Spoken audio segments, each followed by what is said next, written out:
की 100% IVF ने बाळ होणारच का? पूर्वी केलेल्या उपचारांमध्ये जर आपल्याला यश आलं नसेल तर शेवटचा पर्याय म्हणून IVF लागू शकतो. आपण ज्या वेळेला उपचार घेतो त्यावेळेला आपण प्रेग्नन्सी राहण्यासाठी उपचार घेत नाही, आपण बाळ होण्यासाठी उपचार घेतो. 30 वयामधल्या मुलीला देखील कर्करोग किंवा कॅन्सर असतो. IVF केलं म्हणजे आपल्या मांडीवर बाळ असेल अशी गॅरंटी कोण जगातला कुठलाही डॉक्टर घेऊ शकत नाही.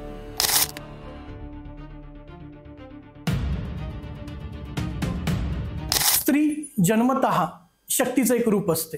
तिच्यामध्ये सहन करण्याची, प्रेम करण्याची आणि जग बदलण्याची शक्ती उपजत असते. परंतु जेव्हा एखाद्या स्त्रीची पाठी ज्यावेळेस कोरी राहते, तिला बाळ होत नाही, तेव्हा तिला सामाजिक प्रश्नांमधून जावं लागतं, सामाजिक अवहेलना सहन करावी लागते. तसा विचार केला तर अनेक प्रश्न तिच्या मनामध्ये उपस्थित होतात. का तर तिला निकामी, काही कामाची नाहीयेस, तू वांजोटी आहेस, या प्रश्नांना उत्तर द्यावी लागतात. आणि जेव्हा हे प्रश्न येतात तेव्हा आपोआपच दुःख होतं आणि दुःख अश्रूंवाटे बाहेर पडतं. हे अश्रू नसतात तर हे असतात अनेक प्रश्न, ज्यामध्ये मीच का, माझ्यावरच ही वेळ का आली, मलाच बाळ का होत नाहीये आणि हा समाज मलाच का दोषी धरतोय. अशा वेळी त्या स्त्रीला सगळ्यात जास्त जवळचं वाटतं तो म्हणजे त्यांचा डॉक्टर. आणि गेल्या 32 वर्षांपासून त्यांना त्यांच्या आयुष्याच्या प्रत्येक टप्प्यात साथ देणाऱ्या, त्यांचं दुःख दूर करणाऱ्या, आई बनवणाऱ्या आणि त्याचबरोबर स्त्रीच्या अवहेलनांना बाजूला करणाऱ्या आणि त्यांच्या आयुष्यात आनंद आणणाऱ्या आज पुण्यामधील प्रसिद्ध पाटणकर हॉस्पिटलमधील डॉक्टर लीना पाटणकर मॅडम यांच्याशी आपण संवाद साधणार आहोत. नमस्कार मॅडम. नमस्कार. पाटणकर नर्सिंग होमच नव्हे तर Patankar fertility centre, genesis fertility याच्या माध्यमातून आजपर्यंत हजारो जोडप्यांना आणि स्त्रियांना आई होण्याचं स्वप्न पूर्ण करून देण्यासाठी त्यांच्या पाठीशी उभा असणाऱ्या लीना पाटणकर मॅडम यांच्याशी आपण आज संवाद साधूयात. मॅडम, तुमचं ह्या कार्यक्रमामध्ये स्वागत आहे. धन्यवाद. आज चला बोलूयाच्या प्लॅटफॉर्मवरती आपल्याला जागतिक IVF दिवस या निमित्ताने काही गोष्टींचा खुलासा करायचा आहे, काही गैरसमज दूर करायचे आणि जर सगळ्यात महत्त्वाची गोष्ट म्हणजे IVF आणि IVF मध्ये गर्भविशेष तज्ञांचं काम म्हणजे एका एम्ब्रिओलॉजीचं काम हे आपल्याला समजून घ्यायचं आहे. मॅडम, सुरुवातीलाच एक प्रश्न जो कठीण आहे तो म्हणजे की आई किंवा बाबा ज्यावेळेस बनतात, जेव्हा मूल होतं त्यावेळेस ठीक आहे, आनंद होतो घरामध्ये, पण एखादी स्त्री आईच बनू शकत नसेल तर त्यावेळेस त्या स्त्रीलाच दोष दिला जातो. तुमचं याबद्दल काय मत आहे? ही गोष्ट खरी आहे, कारण वर्षोनुवर्ष मूल न होणं ह्याचा दोष हा किंवा जबाबदारी ही स्त्रियांवरच टाकलेली आहे आणि त्यामुळे सहजपणे तिच्यावरच पहिला दोष दिला जातो. परंतु असं नाही आहे. कित्येक केसेसमध्ये आता जवळपास 40 ते 50% केसेस ह्या पुरुष वंध्यत्वामुळे तयार झालेल्या असतात. काही केसेस ज्या अशा असतात की ज्यांच्यामध्ये स्त्रियांमध्ये आणि पुरुषांमध्ये दोघांमध्येही दोष असतो. तर काही केसेसमध्ये दोघांमध्ये दोष नसताना सुद्धा प्रेग्नन्सी राहत नाही. तर असं नाहीये की सर्वस्वी स्त्रीच कारणीभूत असते वंध्यत्वासाठी. कधी कधी योग्य वेळ येणं हा सुद्धा महत्वाचा भाग असतो. कधी कधी दोघांमध्येही दोष असतो, तो आपल्याला शोधायला लागतो.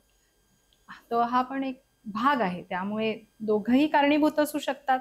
कधी कधी एकामध्येच दोष असू शकतो किंवा कधी कधी दोघांमध्येही नसतो, तरी प्रेग्नन्सी राहत नाही. ओके. पण आता तुम्ही जसं मला प्रेग्नन्सी राहत नाही, मग प्रेग्नन्सी राहत नाही म्हणल्यानंतर IVFच हा एकच पर्याय येतो का? अजिबात नाही. मी म्हटलं तसं की कधी कधी योग्य वेळ यायला सुद्धा ती वेळ यावी लागते. त्यामुळे ज्यांना मूल होत नाही त्यांना सगळ्यात पहिले म्हणजे योग्य मार्गदर्शनाची गरज असते. मूल होण्यासाठी खूप साधे उपचार पण आहेत. कधी कधी पेशंट्सना ते मार्ग किंवा ते योग्य मार्गदर्शन नसेल तरी सुद्धा त्यांना प्रेग्नन्सी राहण्यासाठी प्रॉब्लेम येऊ शकतो. आणि साधे उपचार म्हणजे स्त्रीबीज तयार करणे किंवा योग्य वेळी संबंध ठेवणे, ह्या सुद्धा सगळ्या गोष्टी असतात की ज्याच्यामुळे साध्या उपचारांमुळे प्रेग्नन्सी राहू शकते. तर प्रत्येक केस ही वेगळी असते आणि प्रत्येक वंध्यत्व असलेल्या जोडप्याला IVFच लागतं असं नाहीये. IVF ही ऍक्च्युली सगळ्यात शेवटची उपचार पद्धती आहे की जेव्हा बाकीचे सगळे प्रयत्न निकामी किंवा निष्कामी किंवा निरुपयोगी होतात आणि आपल्याला रिझल्ट्स येत नाही, त्यांच्यासाठी IVF आहे. किंवा काही पेशंट्स असे पण असतात की ज्यांना आम्हाला डायरेक्टली IVF सांगावं लागतं. तर हा केस टू केस बदल असतो, असं आपल्याला शिक्के नाही मारता येत. पण जसं तुम्ही म्हटलात की सगळ्यांनाच IVF करावं किंवा त्यांनी IVF करून बाळ मिळवावं असं काही नाहीये, पण IVF नक्की करावं कोणी? याच्यामध्ये खूप साऱ्या गोष्टी आहेत. सगळ्यात पहिले आपण असं म्हणूया की काही घटक आहेत किंवा फॅक्टर्स आहेत की जे महत्वाचे आहेत, ज्यांना डायरेक्टली IVF लागू शकतं, की जेणेकरून स्त्रीचं वय जास्त असेल, म्हणजे 35 किंवा 37 पेक्षा वर असेल वय, तर त्यांना IVF लागण्याची शक्यता जास्त असते. त्याच्यानंतर पुरुषांमध्ये जर खूप जास्त दोष असेल, जेव्हा सिमेनमध्ये किंवा वीर्यामध्ये खूप प्रमाणात शुक्राणूंचं प्रमाण कमी असेल किंवा त्यांची गती कमी असेल, तर IVF डायरेक्टली लागू शकतं. पूर्वी केलेल्या उपचारांमध्ये जर आपल्याला यश आलं नसेल तर शेवटचा पर्याय म्हणून IVF लागू शकतं. त्याच्यानंतर की काही वेळेला स्त्रियांमध्ये गर्भनलिका दोन्ही बाजूच्या बंद असतील, तर मग नॅचरल प्रेग्नन्सी राहण्याचा कुठलाही मार्ग नसतो आणि मग त्यावेळेला आपल्याला IVF करावं लागतं. इनफॅक्ट पहिलं जे IVF बेबी होतं ते त्याच्यासाठीच तयार झालं होतं की त्या स्त्रीच्या दोन्ही गर्भनलिका बंद होत्या आणि त्यामुळे तिला नॅचरली किंवा नैसर्गिकरित्या गर्भधारणा होण्याची शक्यता शून्य होती आणि म्हणून IVF पहिले टेस्ट ट्यूब बेबीचा जन्म झाला. ओके. जसं तुम्ही म्हणालात पहिल्या टेस्ट ट्यूब बेबीचा जन्म 25 जुलै 1978 रोजी लुईस ब्रॅव्हिन या बाळाचा जन्म झाला आणि वैद्यकीय क्षेत्रामध्ये अजून एक आधुनिकता आली, ती म्हणजे ज्यांना बाळ होत नाही त्यांच्यासाठी IVF हे तंत्रज्ञान. मग हे IVF तंत्रज्ञान समजून घेताना अजूनही लोकांच्या मनामध्ये बरेच गैरसमज आहेत. तर तुम्ही ॲज अ डॉक्टर काय समजून सांगाल त्यांना? IVF आता कुठलंही नैसर्गिक पद्धतीने न होता कुठलंही गोष्ट जेव्हा आपण निर्माण करतो किंवा त्याच्याबद्दल आपण पुढे आणतो, त्यावेळेला शंका, त्याच्याबद्दल डाऊट्स असणं हे स्वाभाविक आहे. तसंच IVFच्याही बाबतीत झालं, कारण हे तर मला असं वाटतं की विज्ञानाच्या क्षेत्रामध्ये असलेला हा मोठा चमत्कार आहे. कारण इट वॉज अ रिव्होल्युशन पर से. कारण एक कृत्रिम पद्धतीने मानवी गर्भ तयार करून गर्भधारणा होणे आणि एक नॉर्मल जीव जन्माला येणे हे चमत्कारापेक्षा कमी नाहीच आहे. त्यामुळे ह्याच्याबद्दल शंका येणं किंवा मनात एक इन्सिक्युरिटी म्हणावं की अशाश्वता, की हे असणं स्वाभाविक आहे. पण ओव्हर द इयर्स, आता गेले 42 वर्ष हे तंत्रज्ञान आहे, तर आता त्याच्यामध्ये मी म्हणेन शंका आणि भीती पण असते. तर आता त्याच्यामध्ये असं राहिलेलं नाहीये, कारण त्या सगळ्या प्रोसेसेसमुळे आता एक प्रकारची शाश्वती निर्माण झालेली आहे. मनामधली भीती लोकांची कमी झाली आहे. शंका तर नक्कीच कमी झालेल्या आहेत. म्हणजे आता 25 वर्ष गेले मी काम करते आहे, तर 2000 म्हणजे माझ्या प्रॅक्टिसच्या सुरुवातीला असं होतं की मला पेशंट्सना पटवून द्यायला लागायचं की कसं तुमच्यासाठी टेस्ट ट्यूब बेबी महत्वाचं आहे. आज काही वेळेला मला पेशंट्सना सांगावं लागतं की तुमच्यासाठी टेस्ट ट्यूब बेबी आत्ता करायची गरज नाहीये. सो एवढा बदल या 25 वर्षात, माझ्या प्रॅक्टिसच्या 25 वर्षात झालेला आहे. तर हे नक्कीच का बरं असं होतं, एक विश्वास का निर्माण होतो, शंका का कमी होतात, कारण सातत्याने निर्माण झालेले यश आणि सातत्याने त्यामध्ये झालेली प्रगती, आणि हे ज्या वेळेला पूर्ण जगामध्ये पसरतं त्यावेळेला त्या उपचार पद्धतीबद्दल एक विश्वास निर्माण होणं स्वाभाविक आहे, आणि तेच IVFच्या बद्दल झालं. मॅडम, तुम्ही म्हटलात की विश्वास लोकांचा निर्माण झालाय, पण विश्वासला तडा ज्यावेळेस जातो तो म्हणजे काय, की हे 100% IVF ने बाळ होणारच का? खरी गोष्ट आहे ही, कारण बहुतेक वेळेला IVF करणं किंवा टेस्ट ट्यूब बेबी करणं याचा अर्थ लोकांना असं वाटतं की मला आता प्रेग्नन्सी राहणारच. पण या 2 गोष्टींमध्ये फरक आहे. एक तर पहिले म्हणजे की आपण ज्यावेळेला उपचार घेतो त्यावेळेला आपण प्रेग्नन्सी राहण्यासाठी उपचार घेत नाही, आपण बाळ होण्यासाठी उपचार घेतो. सो प्रेग्नन्सी राहणं आणि बाळ होणं याच्यामध्ये 9 महिन्याचा कालावधी असतो. प्रेग्नन्सी राहण्यासाठी IVF ही उपचार पद्धती नक्की खात्रीशीर आहे, परंतु त्याच्यामध्ये हमी देता येत नाही 100%, कारण याच्यामध्ये सुद्धा फेल्युअर रेट्स आहेत. IVFचा जो सक्सेस रेट आहे किंवा IVF मध्ये यश मिळण्याची जी आपण खात्री देऊ शकतो ती 50%, जास्तीत जास्त 60% एवढी आहे, पण 100% नक्कीच नाही. त्यामुळे हा एक गैरसमज साधारणतः लोकांमध्ये आहे. पण मला असं वाटतं की नैसर्गिकरित्या सुद्धा कधीच 100% कशाची खात्री नसते. म्हणजे नॅचरल प्रेग्नन्सी जरी राहिली तर त्याच्यामध्ये जोडप्यानी जरी ठरवलं तरी त्या महिन्यातच, म्हणजे दोघांमध्ये काही दोष नसेल तर असं नाही होऊ शकत की हो मी या महिन्यात प्रेग्नन्सी राहीन, हो की नाही. ते एक कारण. आणि प्रेग्नन्सी राहिल्यानंतर जसे नैसर्गिकरित्या अबॉर्शन्स होण्याचे चान्सेस असतात किंवा बाळामध्ये दोष निर्माण होण्याचे चान्सेस असतात, प्रिमॅच्युअर डिलिव्हरीचे चान्सेस असतात, हे सगळे चान्सेस IVF मध्ये पण असतात. त्यामुळे IVF केलं म्हणजे आपल्या मांडीवर बाळ असेल अशी गॅरंटी कोण जगातला कुठलाही डॉक्टर घेऊ शकत नाही. आता मॅडम थोडासा प्रश्न वेगळा, वंध्यत्व असणाऱ्यांनीच इन्फर्टिलिटीसाठी IVF उपचार करावा असं आहे का, IVF दुसऱ्या कोणत्या गोष्टींमध्ये देखील आपल्याला उपयोगी पडू शकतं? अतिशय छान प्रश्न आहे हा.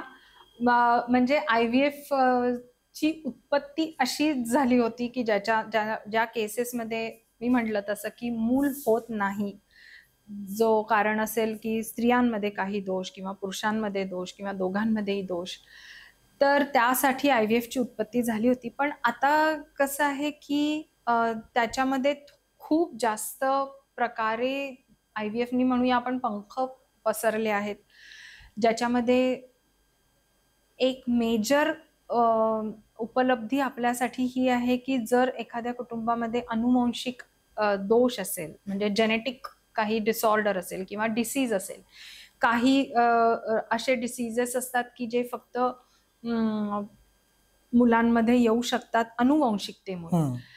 तर त्या डिसीजेसमध्ये आपण आधीच आई आणि वडिलांचे जर खूप जास्त स्टडी केला, काही टेस्ट चाचण्या केल्या जातात, त्या खूप वास्ट असतात पण, आणि त्याच्यामध्ये तो एक कुठला पर्टिक्युलर जीन रिस्पॉन्सिबल आहे, मग तो कुणामध्ये आहे, आईमध्ये की बाबांमध्ये आहे, मग त्या प्रकारे आपल्याला ते शोधता येतं.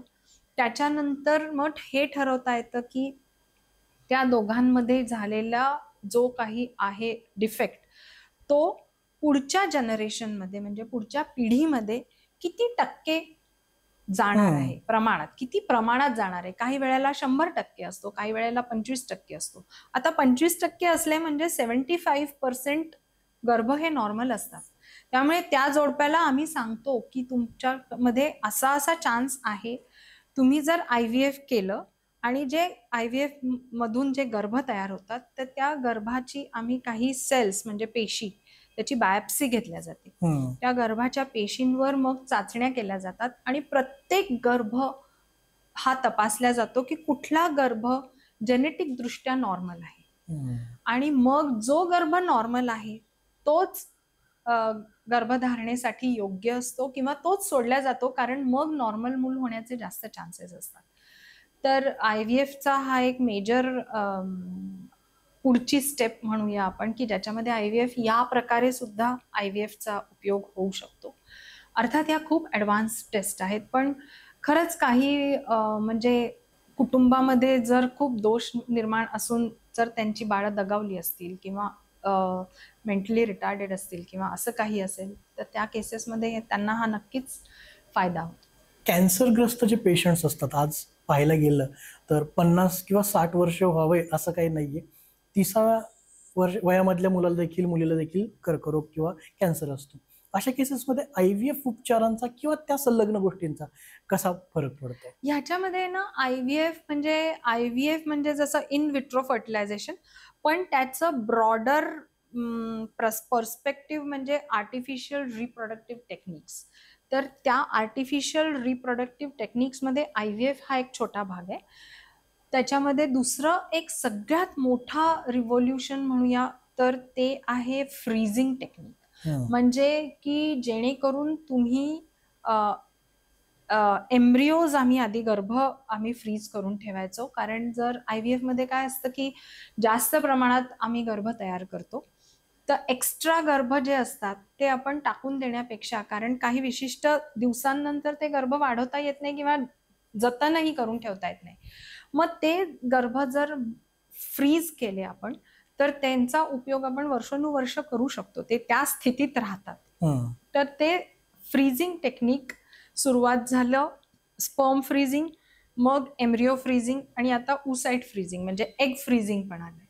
तर जे कॅन्सरग्रस्त मुलं किंवा मुली असतात, तर ज्यांना किमोथेरपी किंवा रेडिओथेरपी दिल्या जाते, तर या किमो आणि रेडिओथेरपीमुळे काय असतं की कॅन्सरच्या सेल्स तर जातातच, नष्ट होतातच, पण नॉर्मल सेल्स पण नष्ट होण्याचे चान्सेस असतात. मग त्याच्यामध्ये त्यांची फर्टिलिटी ही नक्कीच त्याच्यावर बाधा होते निर्माण. तर ती अबाधित राहायची असेल तर ट्रीटमेंट घ्यायच्या आधी ते एग्स किंवा स्पर्म्स फ्रीज करून ठेवतात, आणि ज्या वेळेला त्यांचा पूर्ण ट्रीटमेंट होते, त्याच्यानंतर समजा लग्न झालं आणि जर त्यांना त्या वेळेला नॅचरली प्रेग्नन्सी नाही राहिली तर त्यांच्यासाठी हा बॅकअप असतो. म्हणजे हे किती शाश्वती आहे ना, म्हणजे एखाद्या पेशंटला आपलं फर्टिलिटी प्रिझर्व करता येणं आणि त्याच्यासाठी निश्चिंत राहणं, याच्यापेक्षा जास्त गॅरंटीड काही असू शकत नाही. तर हा एक दुसरा महत्वाचा टप्पा आर्टिफिशियल रिप्रोडक्टिव्ह टेक्निक्समध्ये नक्कीच उपयोगाचा आहे आणि प्रगती त्याच्यामुळे झालेली आहे. जसं तुम्ही म्हटलात मॅडम आता की आपण एग फ्रीज करतो किंवा आपण एम्ब्रिओज फ्रीज करतो, तर आजकाल काय आहे की शिक्षण उशिरा, लग्न उशिरा आणि लग्नानंतर पण प्लॅनिंग पाहिजे कारण की सेटल नाहीये. मग अशा केसेसमध्ये या फ्रीजिंगचा काही उपयोग होतो का? हो, नक्कीच होतो. म्हणजे आम्ही ज्या वेळेला शिकलो त्यावेळेला आम्हाला असं होतं की 30च्या आत फॅमिली कंप्लीट पाहिजे. का बरं? कारण स्त्रियांना, विशेषतः स्त्रियांना फर्टिलिटी ही लिमिटेड असते. त्यांच्याकडची जी जनन क्षमता म्हणूया आपण, ती एक मर्यादित कालावधीच असते, कारण नंतर मेनोपॉज येतो, रजोनिवृत्ती ज्याला म्हणतो आपण. आणि त्या दुसरं एक कारण काय असतं की नंतर प्रेग्नन्सी राहण्याचे चान्सेस कमी कमी होत राहतात, कारण ओव्हरीज मधले एग्स पण कमी होतात आणि त्यांची क्वालिटी पण कमी होते. आता हा निसर्ग चक्राला आपण काहीही चॅलेंज करू शकत नाही. मग आपण काय करू शकतो? पण आता तर स्त्रियांना पण कोणी रोखू शकत नाही, हो की नाही? त्यांच्यामधली तुम्हीच म्हटलंय क्षमता खूप असते किंवा इच्छा असते. तर ART म्हणजे आर्टिफिशियल रिप्रोडक्टिव्ह टेक्निक्समध्ये फ्रीजिंग हा जो एक रिव्होल्युशनरी मी म्हणेन हे झालं आहे, त्याच्यामध्ये की ज्या वेळेला या मुली लहान असतात तर त्यावेळेला त्या आजकाल आणि सगळ्यांचंच प्लॅनिंग खूप असतं, त्यावेळेला त्या त्यांचे एग्स फ्रीज करून ठेवू शकतात. मग ज्या वेळेला त्यांना हवं असेल, म्हणजे जर योग्य जोडीदार मिळण्यासाठी सुद्धा त्यांना थांबायचं असेल किंवा लग्न करण्यासाठी थांबायचं असेल, तर त्यांचे एग्स फ्रोझन आहेत. ज्या वेळेला त्यांना योग्य जोडीदार मिळेल, ज्या वेळेला त्यांना प्रेग्नन्सीचं प्लॅनिंग करायचं असेल, ज्या वेळेला त्या तयार असतील मातृत्वासाठी, त्यावेळेला ते त्या एग्सचा वापर करून असं होऊ शकतं. पण ज्यांना ऑलरेडी जोडीदार आहे, म्हणजे ज्यांचं ऑलरेडी लग्न झालंय पण अजूनही त्यांना नाही प्रेग्नन्सी हवी आहे किंवा अजून मातृत्व नको आहे, तर अशा वेळेला मग आम्ही दोघांचे एम्ब्रिओज तयार करून ठेवतो. मॅडम आता आपण अशा टप्प्यावरती आहोत की जिथं एम्ब्रिओज झालं, पण तुम्ही स्वतः गर्भविशेष तज्ज्ञ आहात. IVF सायकलमध्ये तुमचा रोल जो असतो ॲज अ एम्ब्रिओलॉजिस्ट तो काय असतो? आम्ही IVF लॅब म्हणजे काय असतं की ही कृत्रिम गर्भधारणा आहे, ही एका लॅबमध्ये सगळं असतं, तर त्याचे इक्विपमेंट्स खूप असतात. त्यामुळे IVF लॅब आम्ही ART प्रोग्राम म्हणजे हा जो प्रोग्राम असतो IVFचा, तर आम्ही IVF लॅब म्हणजे त्याचं हृदय आहे असं म्हणतो. It is the heart of the programme. कारण काय आहे की अत्यंत म्हणजे आपल्याला ज्या ज्या पद्धती ज्या प्रकारे शारीरिक स्थिती असते नॅचरल प्रेग्नन्सीसाठी, त्या सगळ्या प्रकारच्या एन्व्हायरमेंट म्हणजे तशीच वातावरण निर्मिती लॅबमध्ये असते. आणि त्यामुळे इथे खूप जास्त काळजी, दक्षता घेणं गरजेचं असतं की जे लॅबमध्ये वावर असतो त्यांचे ड्रेस चेंज किंवा खूप लोकांचा वावर नाही, टेम्परेचर मेंटेनन्स, इन्क्युबेटर्स आणि हे सगळ्या ज्या गोष्टी असतात त्यांचे टेम्परेचर, मीडिया जे वापरतो आम्ही ज्याच्यामध्ये गर्भ निर्माण होतात, तर या सगळ्या गोष्टींची खूप काळजी आणि खूप देखरेख आणि खूप दक्षता. तर हे खूप जबाबदारीचं काम आहे. म्हणजे आम्हाला ज्या वेळेला एग्स मिळतात, तर एग्समध्ये म्हणजे 0.5 डिग्री सेंटीग्रेडचा पण टेम्परेचरचा ड्रॉप किंवा हाय हे एग नकोय. सहन करू शकत नाही. तर ह्या सगळ्या गोष्टी म्हणजे अतिशय चोखपणे पार पाडल्या तरच आम्हाला ते रिझल्ट्सची अपेक्षा करता येते. त्यामुळे मी नेहमी म्हणते की 50% रिझल्ट मिळवण्यासाठी 200% मेहनत केली तर आम्ही अपेक्षा करू शकतो की हो आपण 50% रिझल्ट. आणि ही मेहनत एका पेशंटच्या मागे नाहीये किंवा एका स्त्रीला आई बनवण्याच्या मागे नाहीये, तर तुम्ही ही मेहनत महिन्याला जवळपास अनेक पेशंटच्या मागे करता. तर याच्यामध्ये जेनेसिस ज्यावेळेस पुढे आलं, तर काय त्याच्या मागची भावना काय होती? जेनेसिस काय नक्की कशामुळे चालू केलं? याच्यामध्ये ना आमचा बिझनेस अँगल खूप कमी आहे आणि आपण ज्या वेळेला पुण्यात लॅब सुरू केली त्यावेळेला ही पुण्यातली दुसरी लॅब होती एक 12 वर्षांच्या गॅप नंतर. आणि आम्हाला बऱ्यापैकी बरेच कष्ट पडले कारण मला स्वतःला एम्ब्रिओलॉजी शिकायचं होतं आणि त्यावेळेला एम्ब्रिओलॉजिस्ट खूप कमी होते. आणि ते शिकवणारे पण नव्हतेच. त्यामुळे जे कष्ट आम्हाला पडले किंवा ज्या सगळ्या त्रासातनं किंवा थोडेसे मेहनत तर खूप लागते पण मेहनत घ्यायला माणूस तयार असतो, पण जे कष्ट पडतात ना की अरे आपल्याला शिकायचंय पण शिकवणार नाही, त्यावेळेला म्हणून मग मला असं वाटलं की मी एम्ब्रिओलॉजिस्टना ट्रेनिंग देईन. कारण ज्या गोष्टी शिकायला मला खूप त्रास अडचण झाला आली. तो सगळ्यांना होऊ नये. आणि ज्यांना IVF सुरू करायचं आहे आणि इन्फर्टिलिटी वाढतेच आहे आता कितीतरी जास्त प्रमाणात, आणि दुसरी गोष्ट की ज्यांना सुरू करायचं आहे त्यांना आपण सढळ हाताने मदत करावी हा हेतू होता आणि त्याप्रमाणे आम्ही तो सुरू केला. आणि तो आम्हाला खूप म्हणजे त्याच्यामध्ये लोकांना IVF सेंटर सुरू करणे किंवा एम्ब्रिओलॉजीचा बॅकअप देणे किंवा डॉक्टर्सना स्टिम्युलेशन प्रोटोकॉल्स काय आहेत ते सगळं सांगणे. नंतर ती लॅब इंडिपेंडेंट झाली तरी त्यात आम्हाला आनंदच आहे. परंतु खूप म्हणजे आता 50 पेक्षा जास्त लॅब्स आपण पूर्ण भारतभरात चालवतो. हां, तर त्याचा एक आनंद आहे. तर केवळ त्या हेतूने आम्ही ते सुरू केलेलं आहे. ऍक्च्युली मला ज्यावेळेस मी आकडेवारी पाहिली, तर महिन्याला जवळपास आपण 600 पेक्षा जास्त IVF सायकल्स करतो. हो. आजपर्यंत 50,000 पेक्षा जास्त जोडप्यांना आपण सक्सेसफुली IVF प्रोसिजर मधून नेलेलं आहे आणि त्यामध्ये 25,000 पेक्षा जास्त जोडप्यांना बाळ झालेलं आहे. ही सगळ्यात आनंदाची गोष्ट ही जी तुम्ही सांगता.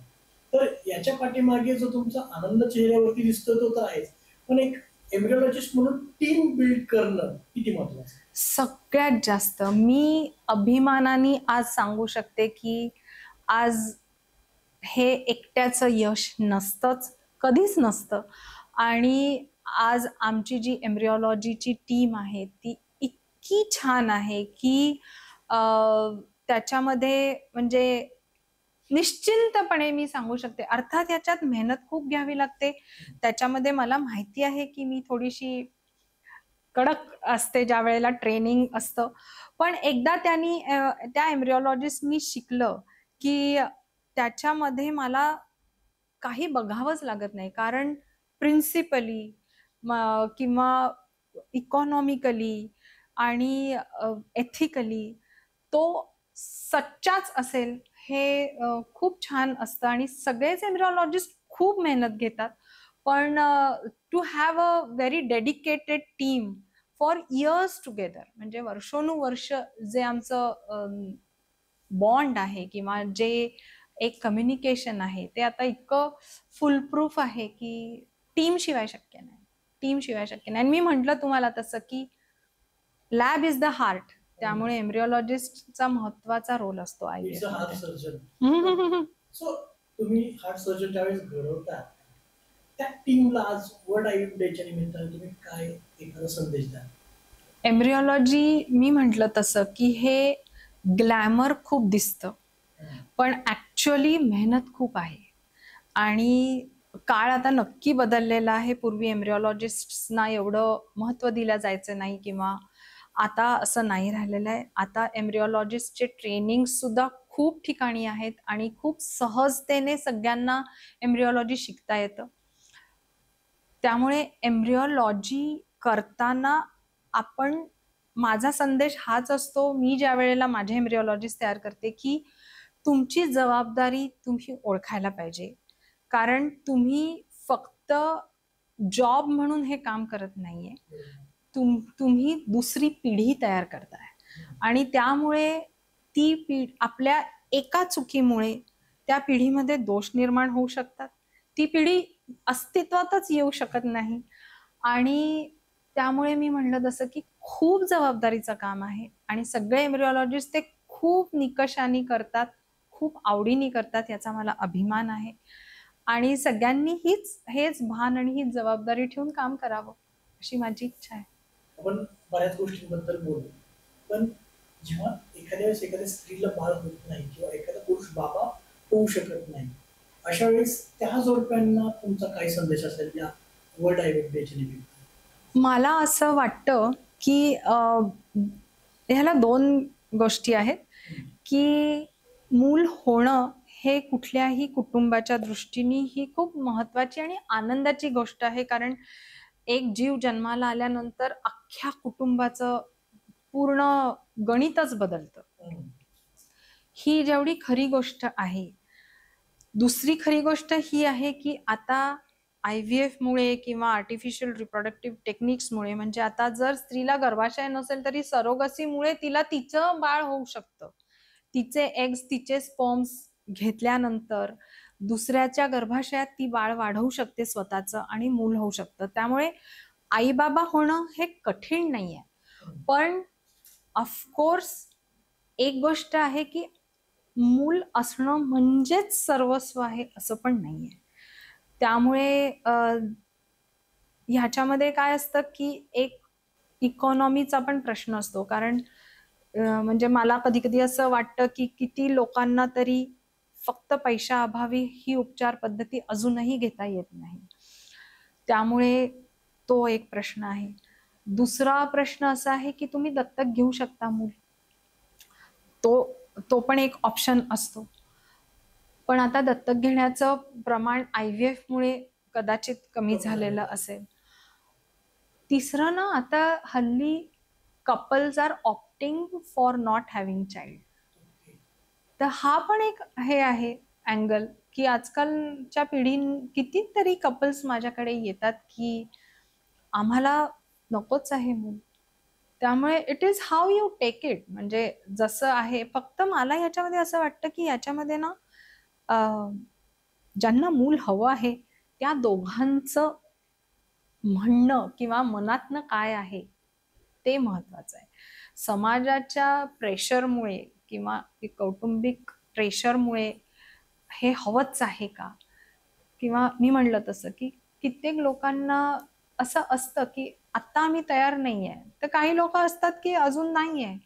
पण काही असेही असतात की किती सुंदर, म्हणजे it is such a beautiful journey for me गेले 25 वर्ष, की नको तिला रोज इंजेक्शन्स आणि हे आता 3 सायकल्स फेल झाल्या, मला तिचं दुःख बघवत नाही.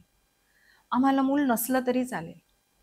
तर ह्याला खूप अँगल्स आहेत, की तुम्हाला किती, तर काही लोक आहेत की जे 8-8 सायकल्स केलेले आहेत. तर हा प्रत्येकाचा वैयक्तिक प्रश्न असावा असं मला वाटतं. आणि तुम्ही किती, म्हणजे मी मॅक्सिमम 19 सायकल्स केलेलं कपल पाहिलेलं आहे. तर असं नाहीये की मूल असलंच पाहिजे किंवा काही झालं तरी.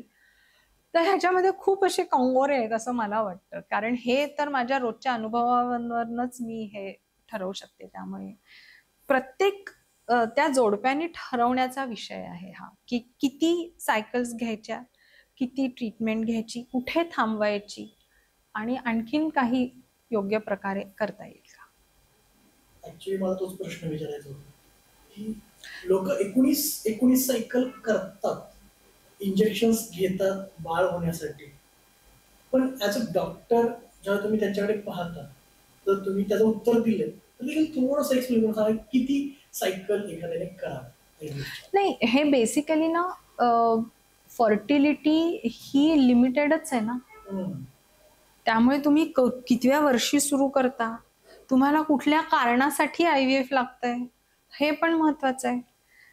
कारण तुम्ही जर 37व्या आणि 38व्या किंवा काही वेळेला 40व्या वर्षी, आता दुसरं लग्न पण किती कॉमन झालेलं आहे, तर ह्या वर्षी तुम्ही त्या वयात जर तुम्ही आलात तर आम्ही पहिली ट्रीटमेंट IVF पासूनच सुरू करू, कारण तुमच्याकडे वेळ कमी आहे आणि त्याच्यात आपल्याला रिझल्ट द्यायचा आहे, असा प्रश्न असतो.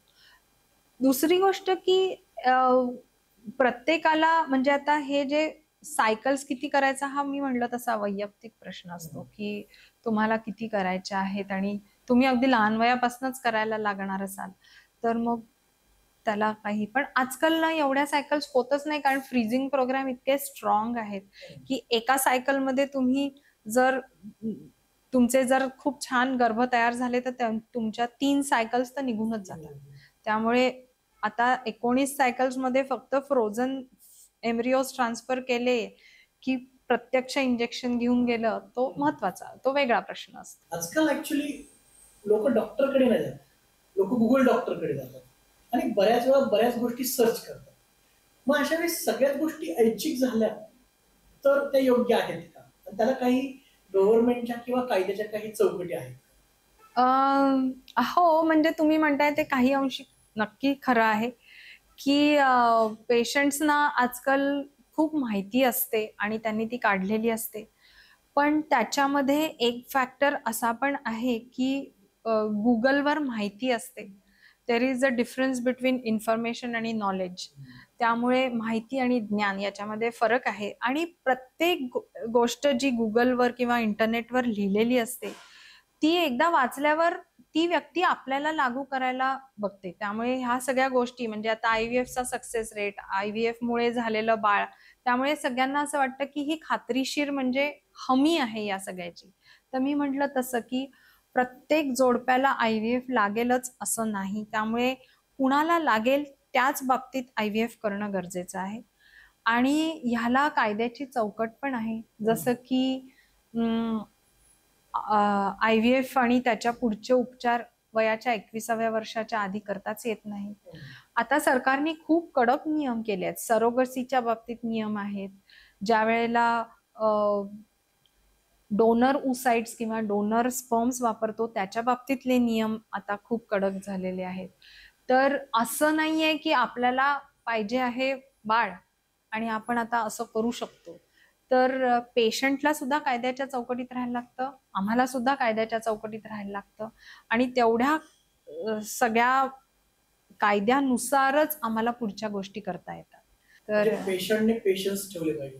पेशंटनी पेशन्स ठेवला पाहिजे आणि पेशंटनी डॉक्टरचं पण ऐकलं पाहिजे की जेवढं शक्य आहे कायद्याच्या चौकटीत राहून तेवढंच आम्हाला करता येईल. पण आपण IVF बद्दल चर्चा केली, पण आता तुमच्या तोंडातून जस्ट एक वाक्य आलं की डोनर ओसाइट्स, डोनर स्पर्म, हे नक्की काय आहे आणि कायद्याच्या चौकटीतून आम्हाला सांगा. हा, तर काही वेळेला काय असतं की पुरुषांमध्ये जे वंध्यत्व असतं तर त्याच्यामध्ये शुक्राणूंचा पूर्णतः अभावच असतो किंवा शुक्राणूंची संख्या इतकी कमी असते किंवा त्याच्यामध्ये इतके ॲबनॉर्मल असतात की आपण ते IVF साठी सुद्धा वापरू शकत नाही किंवा कधी कधी ते वापरले तरी चांगल्या प्रकारचे गर्भ निर्माण होत नाही. अशा अनेक केसेस असतात की तर या केसेसमध्ये डोनर स्पर्म्स वापरल्या जातात. म्हणजे एका हेल्दी नॉर्मल माणसाचे शुक्राणू म्हणजे वीर्य घेतल्या जातं आणि अर्थातच त्याच्यासाठी स्त्री पार्ट जो असतो तो नॉर्मल असायला पाहिजे आणि IUI करून म्हणजे इंट्रायुट्राईन इन्सेमिनेशन ज्याला म्हणतो की त्यांचं वीर्य घेऊन ते वॉश करून त्याच्यातले चांगले शुक्राणू वेगळे काढल्या जातात आणि मग ते स्त्रीच्या गर्भाशयात ज्या वेळेला स्त्रीबीज निर्मिती असते त्यावेळेला ते सोडल्या जातात जेणेकरून तिला प्रेग्नन्सी राहते. ज्याप्रमाणे पुरुषांमध्ये असं होऊ शकतं तसं त्याप्रमाणे स्त्रियांमध्येही असं होऊ शकतं की स्त्रीबीज तयार होत नसेल किंवा काही कारणांमुळे जर ओव्हरीज निकामी झाल्या असतील किंवा काढून टाकाव्या लागल्या असतील किंवा वय वाढलं आणि स्त्रीबीज निर्मिती होत नाही जे की नॅचरल गोष्ट आहे आणि तिला प्रेग्नन्सी हवी आहे तर मग अशा वेळेला काय करतो आपण की दुसरी स्त्री जी यंग असते अर्थातच त्याच्यात परत कायद्याचा एक असते चौकट आणि ती तरुण स्त्रियांमधनं तिला इंजेक्शन्स दिल्या जातात तिचे स्त्रीबीज वाढवल्या जातात आणि ते काढल्यानंतर हिच्या मिस्टरांच्या किंवा नवऱ्याच्या शुक्राणूंपासून तो गर्भ तयार केला जातो आणि तो गर्भ हिच्या गर्भाशयात सोडला जातो. म्हणजे प्रेग्नन्सी राहण्याचा आनंद डिलिव्हरी होण्याचा आनंद आणि याच्यामध्ये गुप्तता पण राहतेच तो पण एक खूप मोठा भाग आहे. तर हा स्त्रीबीज आणि म्हणजे oocyte डोनेशन आणि स्पर्म डोनेशनचा आहे. काही वेळेला पूर्ण एम्ब्रिओज पण डोनेट करावे लागू शकतात ज्यांच्यामध्ये रिपीटेडली मी म्हटलं तसं की दोष असतील काही दोष तर मग त्यावेळेला जे जेनेटिक दोष असतील जे करेक्टेबल नाही आहेत किंवा ज्यांना नेहमी असा दोष असेल की जो आपण काढूच नाही शकत 100% येणारच पुढच्या पिढीत मग अशा वेळेला एम्ब्रिओ डोनेशन पण असतं की ज्याच्यामध्ये दोन्ही स्त्रीबीज आणि पुरुषबीज दुसऱ्यांचे घेतल्या जातात आणि गर्भ मात्र ती स्त्री वाढवते. तर हे पण एक चांगलं तंत्रज्ञान आहे डेव्हलप झालेलं. जसं आपण oocyte डोनेशन म्हणतोय तसंच आता अजून काही शब्द कानावर म्हणजे सरोगसी. सरोगसी म्हणजे नक्की काय आणि कोणत्या पेशंट्समध्ये केली जाते? सरोगसी म्हणजे ज्यांना मूल हवं आहे त्यांचं स्त्रीबीज आणि त्यांचंच शुक्राणू असे घेऊन तयार झालेला गर्भ दुसऱ्याच्या गर्भाशयात वाढवलेला असतो आणि ती स्त्री ते 9 महिने त्या गर्भाला वाढवते आणि डिलिव्हरी झाल्यानंतर त्यांचं मूल त्यांना परत देते. ह्याला सरोगसी असं म्हणतात. तर सरोगसी आपण काही वेळेला काय होतं की आपल्याकडे ट्युबरक्युलोसिस खूप कॉमन आहे किंवा इन्फेक्शन्स खूप कॉमन आहे त्याच्यामुळे गर्भाशयाच्या आतलं जे आवरण असतं ते नीट तयारच होत नाही किंवा ते इन्फेक्शनमुळे निकामी झालेलं असतं आणि त्यामुळे तो गर्भ तिथे जाऊन चिकटत नाही किंवा पुढे वाढू शकत नाही अशा केसेसमध्ये किंवा काही वेळेला गर्भाशयाचे दोष असतात किंवा नसतातच उपजतच म्हणजे जन्मताच नसतात. काही वेळेला गर्भाशय काढून टाकल्या जातात काही कारणांमुळे तर किंवा जन्मतः दोष असलेले ज्या गर्भाशयाच्या पिशवी असतात पण त्यांना स्त्रीबीज तयार होण्यामध्ये काही प्रॉब्लेम नसतो. तर अशा वेळेला सरोगसी उपयोगात येते. पण आता सरोगसीमध्ये असं आहे की ऐच्छिकच सरोगसी ही आता कायद्याने अलाउड आहे. तुम्ही कोणालाही असं म्हणू शकत नाही की तुम्ही पैसे आम्ही देतो आणि तुम्ही सरोगेट व्हाल का आमचे. जर कोणी स्वेच्छेने सरोगेट होण्यासाठी तयार असेल तर सरोगसी होऊ शकते आता. पण ह्याच्यामध्ये सगळ्या कोर्टाच्या परमिशन्स वगैरे आता ह्या सगळ्या बाबी खूप आलेल्या आहेत. पण ऍटलिस्ट ते आता कुठेतरी कायद्याची त्याला फ्रेम आल्यामुळे आई पण म्हणजे फक्त शरीरामध्ये वाढलेलं बाळ नव्हे तर मनामध्ये हृदयामध्ये आणि शरीरामध्ये एक निर्माण झालेला विश्वास आहे. आणि हा विश्वास पूर्ण करण्याचे काम गेली 32 वर्ष पाटणकर हॉस्पिटलमध्ये डॉक्टर लीना पाटणकर मॅडम करत आहेत. मॅडमच्या या कार्याला आमचा सलाम. आज चला बोलूयाच्या प्लॅटफॉर्मवरती आपण IVF बद्दल जाणून घेतलं. IVF हे फक्त वैज्ञानिक प्रगती नाहीये, एक भावनिक आधार आहे आणि हा आधार निर्माण करण्याचं काम आणि तो विश्वास निर्माण करण्याचं काम आज पुण्यामध्ये अनेक वर्षांपासून लीना मॅडम करतात. थँक्यू. लाईक करा, शेअर करा, सबस्क्राईब करा आणि चला बोलूयाच्या पुढच्या प्रश्नांमध्ये आम्हाला नक्की सांगा.